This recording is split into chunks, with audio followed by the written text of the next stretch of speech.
And leading this hour, confusion and uncertainty in East Palestine, Ohio, after the toxic train derailment. Is the water safe to drink? Is the air okay to breathe? Moments ago, Ohio Governor Mike DeWine announced that the water in East Palestine is safe to drink after new tests detected no contaminants. But property owners with private wells are encouraged to keep drinking bottled water until their wells are tested. We've also just learned that the soil at the derailment site has not been removed by the rail company yet. Experts say removal is key to cleanup because the soil acts almost like a sponge, soaking up the toxic chemicals and then releasing them into the soil and the air and the water over time, adding to the mounting concerns of the dead fish that CNN saw in a waterway near the derailment site. CNN's Jason Carroll has been talking to East Palestine residents who no longer know whom to trust. We're strongly recommending those who have not yet had their water source checked to use bottled water. Bottled water is being made available. More than a week after a toxic train derailment that led to the evacuation of much of this small Ohio town, state health officials are urging some East Palestine residents to drink bottled water until water tests are complete. This is going to be particularly important if you are pregnant, if you are breastfeeding, or if you are preparing formula for an infant. Officials say the toxic spill was largely contained the day after the derailment and that tests have shown the air quality is safe. But they have found low levels of contaminants in 4 nearby waterways spanning 7.5 miles, including Leslie Run, a creek which runs through East Palestine, and neighboring Negley, right through the back of Kathy Reese's property. In the back of your property back here, they found dead Yeah, fish? they saw dead fish. Reese says she has been drinking bottled water instead of well water ever since she started spotting dead fish in the creek following the derailment. She says she's still waiting for the state to come and test her well water. Air-wise, I feel okay. Water-wise, no. No. There's just too many chemicals and stuff that were spilled that they still don't want to identify completely. An Ohio Department of Natural Resources official estimates some 3,500 fish in the state have died following the train derailment. These people saw the flames from their homes and worry their neighborhood still may not be safe. What about testing water or ground? Nothing yet. No. And like I said, I don't recommend you put anything in the ground. I mean, vegetables or tomatoes or anything this year because we don't know. I don't think they're going to do enough. And some residents say they have been frustrated by what they describe as a lack of communication with officials on the ground. We pass all of the creeks and there's crew after crew with white hoses and black hoses all through the creeks. They're not telling us why, and this is daily. I'm driving my children to school past all of this, and they're asking me questions that I don't have answers to. Some of their questions unanswered. We found getting information just as challenging. Can you tell me, are they pumping water out or are you pumping water back in? Talking to the guys up at the top of the hill, sir. We're just grunts. We're just trying to get a sense of what those pumps are. Can someone just... Norfolk Southern can tell you everything. That's the hotline. They can tell you everything. You realize people are calling this number and no one is getting back to them. We're just told to direct people to that number.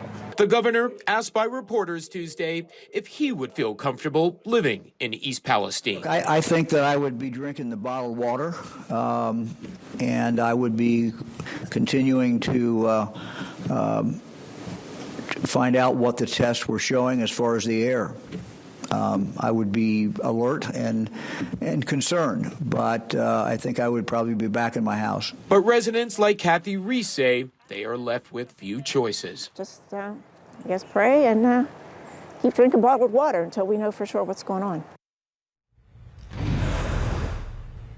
And again, Jake, while the state EPA says the municipal water source is now safe to drink, that according to their most recent testing, still recommending that those who have private wells, people like who you just heard from, Kathy Reese there, still recommending that those residents in East Palestine make sure that they get their water tested.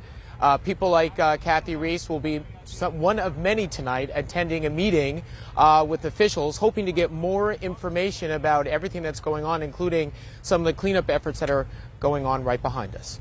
Jason, you mentioned Norfolk Southern. I just want to note that their revenues of $3.3 billion declared last October. We're at an all-time quarterly record. Norfolk Southern, which is not getting back to the good people of East Palestine, Ohio. Well, it should also be noted they said that they were going to be setting up a fund, a $1 million fund for the folks in East Palestine. And I have to tell you, some people on the ground feel like that's a drop in the bucket compared to their profits. Yeah, that's the change in their sofa. Jason Carroll, thanks so much. My next guest is an associate professor of environmental health science at The Ohio State University, Karen Dannemiller. Professor Dannemiller, thanks so much for joining us. Right now, officials are monitoring a large plume of contamination moving down the Ohio River. At least 3,500 fish in surrounding waterways have died. There's a 1,000 square foot area around the immediate site of the derailment where toxic chemicals were burned. Is it too soon, do you think, for anyone out there to be saying that the air is safe or the water is safe? It's really in the early phases of this particular phase of what's happening. We've moved now past the acute immediate danger of when this happened and residents were asked to evacuate. And now that people are able to come back to the area, we're starting the more long-term phase of determining what's going on. There's a lot of ongoing testing in the different environments, in the soil, in the water, and the air, to determine what's in different locations. And we'll find out answers to these questions as time goes on. Does it alarm you at all that some of the people who returned to the area are reporting strong chemical smells and that they're suffering from headaches? So a lot of the compounds that were on the train are VOCs, or volatile organic compounds. And these are chemicals that tend to partition into the gas phase. Anything that you can smell is a volatile organic compound. One thing to keep in mind is that while our noses are pretty good indicators of chemicals within our environment, the odor threshold doesn't always correspond to the level at which you would expect to have potential health effects occurring. So for an example, you might peel an orange and smell those smells, but those aren't necessarily harmful to you.